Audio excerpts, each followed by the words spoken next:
Hello दोस्तों, आज हम कैपेसिटर्स के बारे में समझेंगे। कैपेसिटर एक ऐसा कंपोनेंट होता है जिसपे हम चार्जेस को स्टोर करते हैं, बट ये बैटरी नहीं है। किसी भी बैटरी में डाले एलिमेंट्स उसे good charge storing capacity provide करता है, जिसे हम लंबे समय तक इस्तेमाल में ले पाते हैं। तो एक कैपेसिटर इस बैटरी से क्यों अलग है, आइए समझते हैं। कोई भी मेटल प्लेट स्टेबल कंडीशन में इलेक्ट्रिकली न्यूट्रल होती है, जिसका मतलब उसमें रखे इलेक्ट्रॉन्स एंड प्रोटॉन्स की क्वांटिटी सेम होती है। अगर हम इसमें एक्सटर्नल फोर्स यानी वोल्टेज की मदद से इलेक्ट्रॉन पर प्रेशर लगाकर इसमें फोर्सफुली इलेक्ट्रॉन फिल करें, तब भी ये प्लेट इलेक्ट्रिकली न्यूट्रल रहेगी, क्योंकि uneven amount of electron and proton खुद को वापस से स्टेबल करने के लिए एक्स्ट्रा भेजे गए इलेक्ट्रॉन्स को वापस फेंक देंगे। अगर हम चाहते हैं कि ये इलेक्ट्रॉन वापस न जाए, तो हमें इसके साथ पैरेलल वे में एक मेटल प्लेट रखनी होगी। तो ऐसा करने पर क्या होगा, इसे जानने से पहले हम ये समझते हैं कि दोनों साइड की मेटल प्लेट्स का शेप एंड साइज सेम होने के कारण हम ये मान लेते हैं कि इनमें रखे इलेक्ट्रॉन्स एंड प्रोटॉन्स की क्वांटिटी सेम है। और क्योंकि इसमें हमें इलेक्ट्रॉन्स के बिहेवियर को समझना है, तो हम प्रोटॉन्स को कुछ देर के लिए यहाँ से हाइड कर देते हैं। तो अब यहाँ पर एक मेटल प्लेट से इलेक्ट्रॉन इंजेक्ट होंगे, तब एक्स्ट्रा इलेक्ट्रॉन के अंदर आने के कारण दूसरी साइड रखी मेटल प्लेट के इलेक्ट्रॉन्स रिपल्सिव फोर्स फील करेंगे, और इस अनस्टेबल सिचुएशन को बैलेंस करने के लिए दूसरी साइड का एक इलेक्ट्रॉन प्लेट से बाहर निकल जाएगा। एंड ठीक इसी तरह जितने इलेक्ट्रॉन्स अंदर जाएंगे, उसे बैलेंस करने के लिए दूसरी प्लेट से उतने ही इलेक्ट्रॉन्स बाहर निकलते जाएंगे, और पल भर में सारे इलेक्ट्रॉन्स एक एक करके इस प्लेट से बाहर निकल जाएंगे। और इस समय इस प्लेट पर जितने इलेक्ट्रॉन्स एक्स्ट्रा है, उतने ही इलेक्ट्रॉन्स की कमी इस प्लेट पर हो गई है, और ये खाली जगह as a positive charge behave करती है, जिसके कारण इधर की प्लेट को हम नेगेटिवली चार्ज प्लेट कहते हैं और इसे इक्वली पॉजिटिवली चार्ज प्लेट कहते हैं।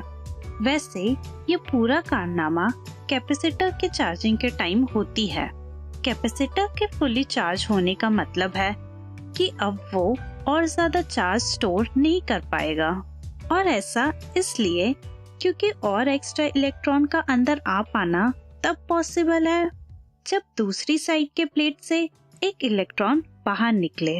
अब यहाँ से बाहर निकलने के लिए इलेक्ट्रॉन्स तो बचे ही नहीं, तो ऐसे केस में हम कैपेसिटर को फुल्ली चार्ज मान लेते हैं।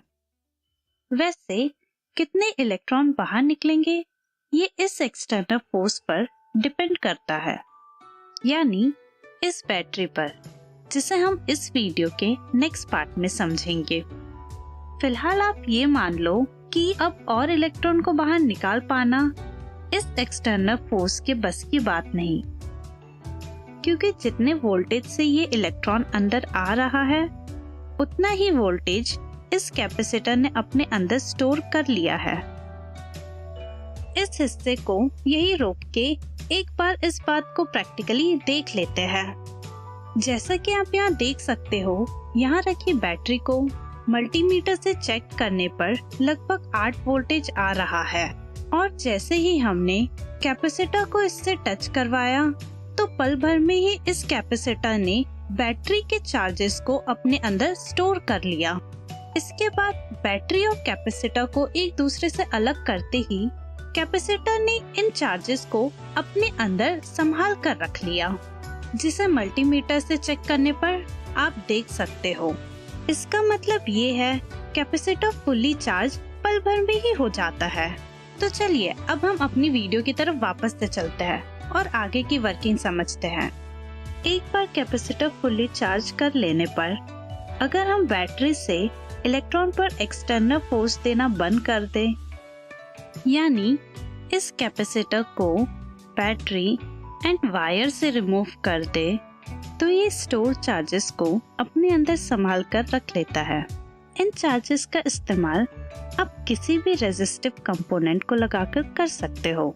जैसा कि आप यहाँ देख सकते हो, जैसे ही हमने यहाँ एलईडी लगाई तो कैपेसिटर के उस प्लेट में जहाँ से पहले इलेक्ट्रॉन्स एंटर हुए थे, वहाँ से इलेक्ट्रॉन वापस आ रहे हैं, क्योंकि वो साइड हायर पोटेंशियल है एंड दूसरी साइड लोअर पोटेंशियल। यानी अब कैपेसिटर एक वोल्टेज सोर्स की तरह काम करेगा और वोल्टेज यानी फोर्स के कारण इलेक्ट्रॉन तेजी से बाहर आएगा और इलेक्ट्रॉन्स के मूवमेंट के कारण बना करंट कनेक्टेड एलईडी को ग्लो करवाएगा। ये एलईडी उतनी ही देर तक ग्लो होगी जितना चार्ज इस कैपेसिटर ने अपने अंदर स्टोर किया था। इस हिस्से को भी यही रोक के आइए इसे प्रैक्टिकली देख लेते हैं। यहाँ आप देख सकते हो, हमने पहले कैपेसिटर को बैटरी से कनेक्ट करके चार्ज कर दिया था और अब जैसे ही इसे रेजिस्टिव कंपोनेंट लाइक एलईडी से कनेक्ट करेंगे तो कैपेसिटर डिस्चार्ज होने लगेगा, क्योंकि उसके स्टोर चार्जेस को हम एलईडी को ग्लो करवाने भी यूज कर रहे हैं। और आप बार बार देख सकते हो कि कैपेसिटर जितनी तेजी से चार्ज हो रहा है उतनी ही तेजी से डिस्चार्ज भी हो रहा है। तो अब अपने एनिमेशन की तरफ वापस से चलते हैं। एक बार जब कैपेसिटर पूरी तरह डिस्चार्ज हो जाएगा, तब दोनों प्लेट पर रखे electron and protons electrically neutral हो जाएंगे। मींस अब ये फिर से तैयार है खुद को रिचार्ज करने के लिए। खैर, ये सारी बातें सिर्फ कैपेसिटर को लेके एक इंट्रो पॉइंट है। कैपेसिटर ना होता तो आज कोई भी power supply, electronic circuits stable नहीं बन पाते और रोबोट्स का प्रिसीजन स्केल बहुत अनस्टेबल होता। कैसे, इसके बारे में हम नेक्स्ट वीडियो में बात करेंगे। अगर आपको ये वीडियो अच्छी लगी और ऐसा ही आप सीखते रहना चाहते हो तो हमारे चैनल को सब्सक्राइब जरूर कर लेना। Okay then, bye. मिलते हैं बहुत जल्द कुछ न्यू एजुकेशनल वीडियोस के साथ।